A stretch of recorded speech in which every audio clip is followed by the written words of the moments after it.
even though it's the year of the Great Awakening and the Age of Ascension, it's also the year of the Great Collapse. I'm calling it the Great Collapse because, again, things have to break down, right? For us to have that breakthrough. And all the signs are pointing that way. And right now, we're in a place where we need new leaders. We need new leaders, not only in politics, everywhere. Every corporations, it doesn't even matter. School districts, it doesn't matter. That's what's really great about Saturn moving into Aries. I think that's going to be really strong. Again, that is strong energy. Saturn's like old bones too, and I'm not going to get too much into it, but when we move into this Aries energy, when we pass that 0 degrees Aries point, Saturn is already like, listen, you need to leave these old systems, old structures, old patterns, old habits, everything. You gotta leave that in the past. I'm entering a new house. I'm coming with my girlfriend. We got Cirrus with us. There's a lot of new energy because you also have Pluto in Aquarius. You also have Uranus in Gemini, Jupiter exalted in Cancer. When we get to June, right? And so so what I've been saying is from January 2025, the energy, all right, this is high frequency. This is low frequency. When we entered 2025, January 25, we were here. And in February, we were here. And then in March, we were here. And then in April, we were here. And then May, we went a little bit more. And then June, oh, things are great. July, whoosh, it's going to be some big changes. And so no matter what happens, trust in the universe. Find that source of strength, wherever you find that strength. Okay? There's got to be, and it's financial, it's political, it's economical, it's geophysical. And again, my dog can tell you that. My dog can tell you all these changes are happening and all of this. And if you are not aware, if you are just, you've got to be awake. You have to be awake. It is the Great Awakening. And Uranus is Uranus is the Great Awakener. And so Uranus brings change and revolution and evolution, but the unexpected as well. And there's breakthroughs because Uranus is a ruler for Aquarius. And so there's a lot happening that it's like I could be here with you for 5 hours telling you everything that the fact that, Saturn, Neptune, sextile, Pluto, like there's just so many other aspects that are happening with the aspects. The fact that you've got Sedna moved into Gemini at the same time that Uranus is moving to Gemini. That's a whole other thing. That's true consciousness, and Sedna is fierce.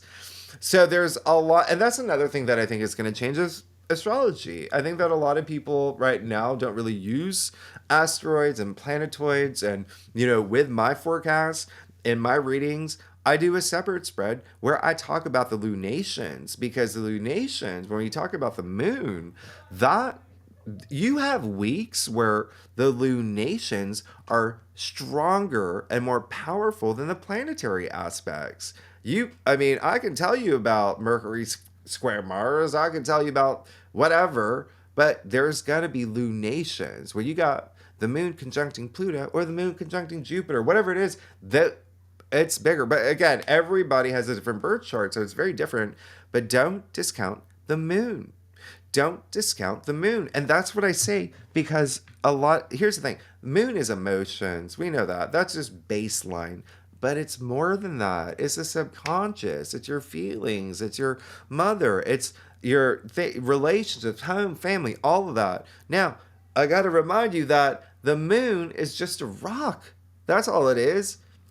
It reflects the light from the sun.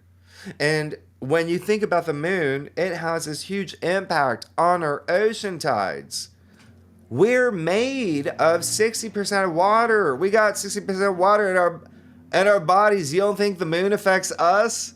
So it has an impact on us as much as the sun, as much as a lot of other things. And, but asteroids, planetoids, I feel that's, it's got to be a bigger thing. And that's what I do in the second spreads is I talk about the asteroids and planetoids. I talk about Juno linked to Libra. I talk about even like, I'm a Virgo moon.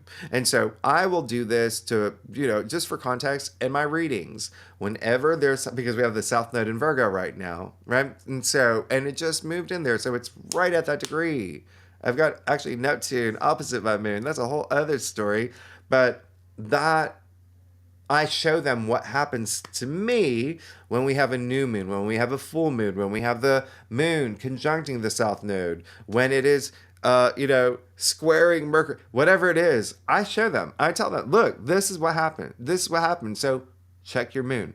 Check your moon. Because how you're feeling, sometimes you don't get that from your rising. Sometimes you don't get that from your sun. In fact, if you're watching for your sun sign, it's not about you all the time. That's not about you all the time. That's a rising. Moon is definitely your feeling, but sometimes the moon is your mother, right? Saturn, your father. So there's, and again, there's a lot that we can talk about, but it's the tarot. And that's the one thing that, the one last thing that I gotta tell you about the tarot. Yeah, sorry. I've been like, whoa. You're in flow. I love it. Go. Yeah. I told you I could. Well, I'm a 0-degree Gemini rising. And so just if your audience doesn't know what that means, is that when you're 0 degree, 0 degrees like embodies the traits of that sign. And as we know, Geminis are the, right? But I'm also Aquarius rising. Or I'm sorry, Aquarius rising. I'm an Aquarius. Gemini rising, that's double arrow. You throw in my Virgo moon, Virgo being very analytical. So but I can talk. Now, here's the thing that I just real quickly about tarot is that tarot is amazing. And the one thing about tarot, it's the same thing as, astrology. How does any of it work? We don't know. You go to any astrologer, any of the great ones, the ones that's been doing it for 40, 50 years, no one can tell you. That's what divination is, right?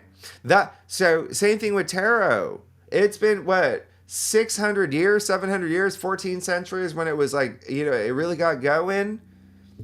Why would we still be doing it if it didn't work? And so the great thing about tarot that not a lot of people know is that all the cards are assigned an aspect or a planet or, there's something with, astrology. So I really merged tarot with astrology. And oh my goodness, it's like the dessert. Because what I do is I give you your astrological overview for your sign, then I do your tarot spread. It's the dessert. And then you see how everything actually just aligns with the astrology. And it's just mind-blowing to me too. And astrology really, it's math basically, right? Pattern recognition, okay? But there really is something so amazing about it when you put the two together. And what I love about what I do is that, again, nobody else does this that I know of, but I've got 50-year-olds, 60-year-olds who've never heard of they don't know what rising sign is. They don't know. And so that's why I have to make the astrology just very comprehensive. So everyone can take away from it, because it excites me that people who love tarot readings are being introduced to astrology and finding this love for astrology and the other way around. Hey there, Inspired Evolutionary. If you absolutely love this, well then here's a full conversation with this guest on the Inspired Evolution podcast. Check it out now.